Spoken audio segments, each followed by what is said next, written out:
इतनी सी बात पे तुम्हारी इंसल्ट हो गई है।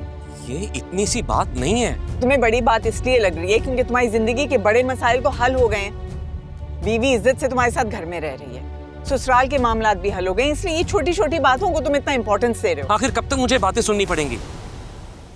कब तक आप मुझे मेरी माजी की गलती के लिए ताने देती रहेंगी? जब तक तुम अपनी सोच को ठीक नहीं करते। और ये जो कार्ड की बात कर रहे हो, मैंने अदनान से कहा था कि तुम्हारा लिमिट बढ़ा ले। I don't know why. इसकी जरूरत नहीं पड़ेगी। आपने कहा था ना हर किसी को अपना मार्ट मिल जाएगा। बेहतर है आप उस बारे में सोचें, ताकि लिमिट बढ़ाने की बात ही ना करनी पड़े किसी से।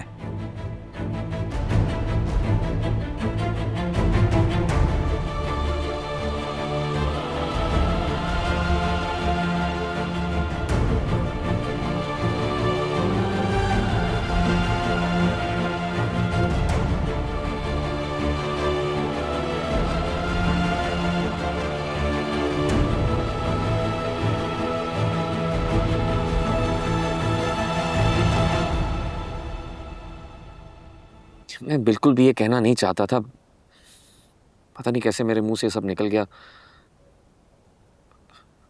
लेकिन अगर देखो तो कुछ गलत नहीं कहा मैंने। 100% गलत कहा है। तुम नहीं समझती हानिया। जितना मुझे समझना चाहिए बुरहान, उतना मैं समझती हूँ। और आप भी बिल्कुल ठीक कह रही हैं। हमारे बड़े बड़े मसाइल खत्म हो गए हैं, इसलिए हमें छोटी छोटी बातें बहुत बड़ी लग रही हैं। मैं एक बच्चे का बाप बनने वाला हूं। कब तक क्यों भीख मांग मांग कर जिंदगी गुजारेंगे? हमने को देखा तुमने, एक लम्हे के लिए उसे कुछ सोचना नहीं पड़ा, किसी से पूछना नहीं पड़ा। ये होती आजादी। हम कब तक क्यों घुट घुट कर जिएंगे? अब तो उस्मान भी हमारे जैसा नहीं रहा। एक लम्हे के लिए सोचो, अगर मेरी जगह उस्मान होता और हम ना उसके साथ होती, तो क्या उसे भी ऐसी सिचुएशन फेस करना पड़ती?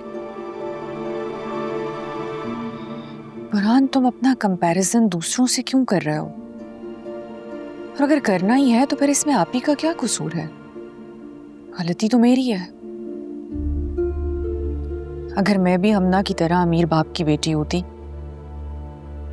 तो आज ये सिचुएशन ना होती।